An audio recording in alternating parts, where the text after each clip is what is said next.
आप सभी का स्वागत है सक्सेस की 98 के चैनल के ऊपर। सुबह का 8 बज चुका है, तो जितने लोग ये वीडियो देख रहे हैं सभी को बहुत बहुत good morning. Class current affair का डेली सुबह में 8 बजे चलता है और डेली बोलता हूं बिना एक क्वेश्चन छोड़े, और क्वेश्चन वो पढ़ो जो एग्जाम के दिन आपको देखने को मिलेगा।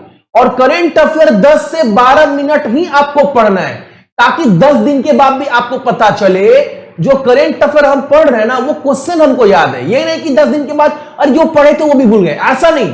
पढ़ो बहुत अच्छे से ताकि वो मेहनत रंग लाए। और आज कुछ नहीं बोलूंगा, आज सिर्फ आपको इतना बताऊंगा ना, सुबह में 10 बजे से ट्वीट करना हर एक आदमी रेलवे ग्रुप डी अपने लिए, अपने भविष्य के लिए। और जो सोया है ना उसको भी थप्पड़ मारकर जगाओ कि तुम भी फॉर्म फिलअप किया है। तुम्हारा कोई बाप का नौकर नहीं है कि ट्वीट कर रहा है। तुम फॉर्म फिलअप किया है तो तुमको भी ट्वीट करना है, बताना सबको ट्वीट करना। और कम से कम आज ना बाबू 10 मिलियन आप ये टारगेट पहुंचा देना, सभी को, सबको बताओ सबको कि ट्वीट करना है। और क्लास स्टार्ट करवाने से पहले पिछले एक दिन के करंट अफेयर का मैं आपसे क्वेश्चन पूछता हूं जो करवाया हूं। तो आज का पहला क्वेश्चन है, हाल ही में आपको बताना है नॉर्वे शतरंज ओपन 2021 का खिताब किसने जीता है। जो नॉर्वे में जो चेस प्रतियोगिता हुआ है वो किसने जीता है आपको बताना है। दूसरा, 400 डेज ये पुस्तक किसके द्वारा लिखा गया ये आपको बताना है। 10 से 12 क्वेश्चन करवाता हूं और सारे बहुत इंपॉर्टेंट जो एग्जाम में फंसेगा। और एक बात, क्लास स्टार्ट करवाने से पहले 99 में आप सारा टॉपिक ले सकते हैं। स्टैटिक जीके 1500 बेस्ट क्वेश्चन, 1500 नहीं, इसको अपडेट कर देंगे ना, ये 1800 क्वेश्चन हो जाएगा जो आपको कंप्लीट करवा चुके हैं। ठीक है, 1000 जीएस है और स्टैटिक जीके में 3-4 टॉपिक जो मैंने आपको करवा दिया वो अपडेट नहीं करवाए, तो वो भी 2-3 दिन के अंदर ना वो भी अपडेट करवा देंगे। अभी आपको फिलहाल में ये सारे टॉपिक स्टैटिक जीके में हिंदी और इंग्लिश दोनों में मिल जाएगा। डाउनलोड करवाकर प्रिंट भी करवा सकते हैं, लेकिन बाबू 99 रुपए आप खा भी सकते हैं और ले भी सकते हैं।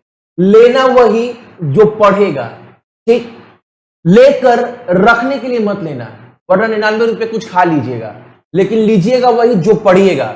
क्योंकि बाबू बहुत मेहनत किए और आप सभी को पता है ये जो भी टॉपिक दिखा रहे हैं भैया, एग्जाम का कोई भी जीके का पेपर उठाकर देखो भैया, यही सब टॉपिक से तो क्वेश्चन बनता है एग्जाम में। तो पढ़ना इसीलिए मैं बता रहा हूं आप सभी को।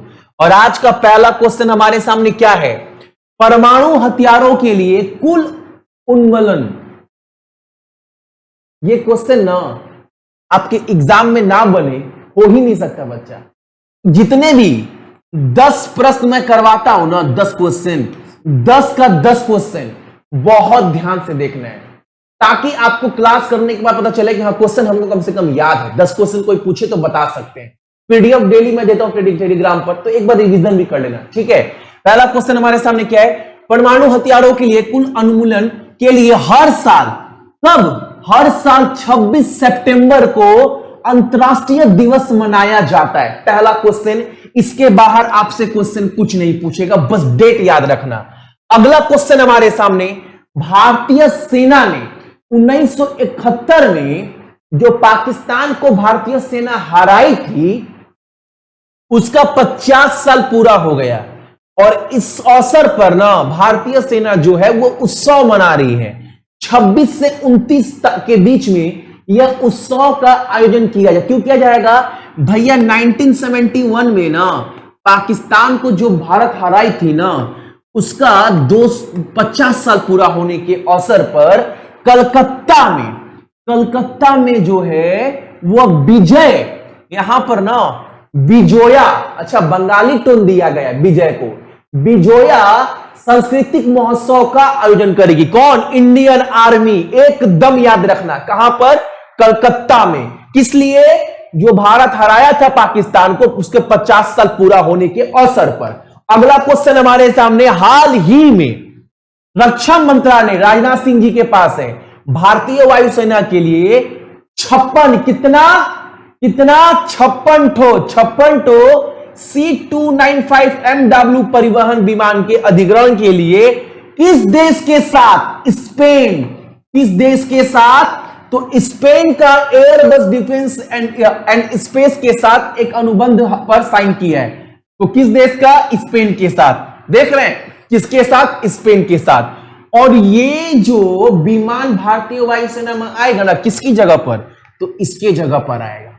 बस आपको इतना याद रखना है, ये जो विमान आएगा भारतीय वायुसेना में, किस देश से, किस कंपनी का अधिग्रहण कर कर? तो स्पेन का कंपनी। किसके जगह पर? तो इस विमान के जगह पर उसको रिप्लेस किया जाएगा। दूसरा बात आपसे एक एग्जाम में पूछ सकता है ना कि इंडियन एयरफोर्स के बारे में कुछ भी बोले तो आप बोलना कुछ भी पूछो बता देंगे। चीफ ना, चीफ 30 तारीख के बाद कौन हो जाएगा? VR चौधरी। अभी राकेश कुमार भदौरिया है। अगला फाउंड कब, गठन कब हुआ है? 8 अक्टूबर 1932 न्यू दिल्ली में हेडक्वार्टर है। मोटो क्या है? Touch the sky with glory. अच्छा, जनक किसको बोलते हैं एयरफोर्स का? ये दूसरी बार बता रहा हूं, कल भी बताएं आज भी बताएं, महीना में 30 दिन तक बताऊंगा। एक बार मेरे साथ साथ बोलो, याद हो जाएगा। अच्छा, इंडियन एयरफोर्स का, भारतीय वायुसेना का जनक किसको बोलते हैं? एयर मार्शल सुब्रतो मुखर्जी को। यही पहले चीफ भी थे। अच्छा, इंडियन एयरफोर्स का पहले नाम क्या था? Royal Indian air force. Indian air force का प्रमुख सेना का नाम तो गरुड़ कमांडो फोर्स है। ठीक है, अगला क्वेश्चन हमारे सामने जो है 4 नंबर। 4 नंबर ना, ये बीच में इतना गैप कैसे हो गया? 3 नंबर, बहुत ज्यादा गैप हो गया ना। चलो कोई नहीं, 4 नंबर क्वेश्चन देखते हैं। यहां पर बोला है हाल ही में भारत और ऑस्ट्रेलिया के बीच में ना कोयला और खान पर पहली संयुक्त कार्य समूह की बैठक आयोजित हुई है। बस इतना आपको याद रखना है, इंडिया और ऑस्ट्रेलिया के बीच पहली बार ऐसा सम्मेलन हुआ है। अगला क्वेश्चन हमारे सामने, तो एकदम इंपॉर्टेंट क्वेश्चन एग्जाम में जो बनेगा, कौन सा राज्य नवंबर 2021 में जूनियर पुरुष विश्व कप हॉकी का मेजबानी करेगा? तो उड़ीसा। आप दिख भी रहोगे, उड़ीसा के मुख्यमंत्री कौन है? श्री नवीन पटनायक। उड़ीसा के बारे में एक बार सब देख लो। उड़ीसा का, हालांकि ये पीडीएफ दे दिया आपको, ठीक है। उड़ीसा का राजधानी यहां पर है। उड़ीसा राजधानी क्या होगा अपना? भुवनेश्वर। उड़ीसा का लोकसभा सीट 21, राज्यसभा सीट 10, 147 विधानसभा सीट है। मुख्य न्यायाधीश कौन है बाबू? एस मुरलीधर। गणेशी लाल राज्यपाल, नवीन पटनायक मुख्यमंत्री। जिला 30 है यहां पर। और स्थापना दिवस कब है? 1 अप्रैल 1936।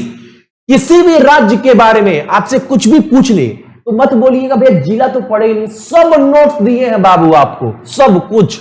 अगला क्वेश्चन देखो, फूड प्रोसेसिंग अपॉर्चुनिटी को लेकर ना एक सम्मेलन का आयोजन किया गया है।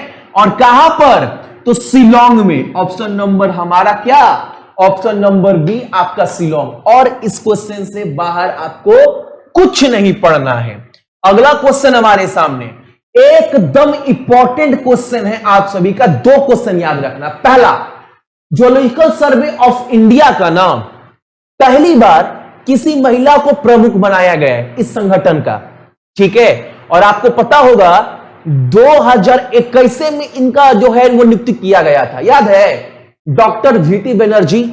पहली बार ऐसा हुआ है भारत के इतिहास में, जो कलकत्ता वाला ज्योलॉजिकल सर्वे ऑफ इंडिया है ना, जिसका मुख्यालय कलकत्ता में है, उसका अध्यक्ष पहली बार किसी महिला को बनाया गया। तो नाम याद रखना। अब सुनो, इसने क्या किया है हाल ही में ना, निम्नलिखित में से किस देश के प्राकृतिक इतिहास संग्रहालय यानी NHM के साथ एक समझौता पर साइन किया है, ताकि दोनों का आइडिया जो है वो एक दूसरे के काम आ सके, दोनों एक दूसरे देश को सहयोग कर सके। तो ब्रिटेन, यूनाइटेड किंगडम के साथ, ठीक है। और ज्योलॉजिकल सर्वे ऑफ इंडिया का हेडक्वार्टर कलकत्ता, गठन 1 जुलाई 1916 को हुआ है। अगला क्वेश्चन हमारे सामने एकदम इंपॉर्टेंट क्वेश्चन जो एग्जाम में गारंटी बनेगा। ग्लोबल स्टार्टअप इकोसिस्टम रिपोर्ट 2021 में शीर्ष 30 वैश्विक स्टार्टअप। एक बात याद रखना, यहां से 2 क्वेश्चन आपका मैंने आज कवर किया है, ठीक है। इस लिस्ट को अगर आप नहीं देखे तो बहुत पछताओगे, क्योंकि बाबू ये क्वेश्चन मुझे लग रहा है फंसेगा। तो याद रखना ना, इस सूची में भारत का ना सिर्फ बेंगलुरु को जगह दिया गया है, ठीक है। ये स्थान ना 23 नंबर स्थान दिया गया है बेंगलुरु को। और इसी सूची में ना 1 नंबर पर कौन है? तो सिलिकॉन वैली, ये याद रखना है 1 नंबर पर इस सूची में। अब थोड़ा इधर नजर डालो, शीर्ष 100 उभरते पारिस्थितिक तंत्र में 1 नंबर पर मुंबई है। कौन है एक नंबर पर? मुंबई। तो ये पीडीएफ में डाल दिए, ठीक है। इसमें एक नंबर पर मुंबई, इसमें भारत की तरफ से सिर्फ एक शहर है जो कि बेंगलुरु है 23 नंबर पर, लेकिन इसमें एक नंबर पर कौन है? Silicon valley. एकदम क्वेश्चन याद रखना। अगला क्वेश्चन हमारे सामने, अपने निर्णय को, डिसीजन को इलेक्ट्रॉनिक और सुरक्षित संचार के लिए सुप्रीम कोर्ट के द्वारा शुरू की गई प्रणाली का नाम क्या है? फास्टर। एकदम याद रखना, फास्टर सिस्टम। ऑप्शन नंबर आपका बी, ठीक है। इसमें क्या होगा भैया, सुप्रीम कोर्ट का मान लो जज ना, और कोई डिसीजन मान लो फैसला सुना रहा है, या फिर मान लो ना कोई बातचीत करना है वकील के साथ, लॉयर के साथ, कोई केस को लेकर ना, तो इस सिस्टम के साथ जो है वो डायरेक्ट कर सकता है, ठीक है। कौन? सुप्रीम कोर्ट के जज वगैरह। तो इसके लिए लॉन्च किया गया कौन सा सिस्टम? Faster system. बस आपको नॉर्मल इतना याद रखना है। अगला क्वेश्चन, चाय उत्पादन की गुणवत्ता में सुधार के लिए आसाम सरकार किस जिले में एक चाय पार्क स्थापित करने की योजना बना रही है? कामरूप में। Option number c. और आपको यह भी पता होना चाहिए सिटी ऑफ टी किसको बोलते हैं? चाय का शहर डिब्रूगढ़ को। दार्जिलिंग नहीं बोलते हैं, डिब्रूगढ़। और शहर बोला है, राज्य नहीं बोला है आसाम, मैंने शहर बोला है, डिब्रूगढ़। याद रखिएगा। तो ये था आपका आज का इंपॉर्टेंट करंट अफेयर। क्लास अच्छा लगा होगा एक लाइक कर दीजिएगा। बाकी जितने भी मेरे भाई बहन देख रहे हैं, अपने मम्मी पापा का ख्याल रखिएगा, अंकल आंटी का और देश का भी, ठीक है। जय हिंद।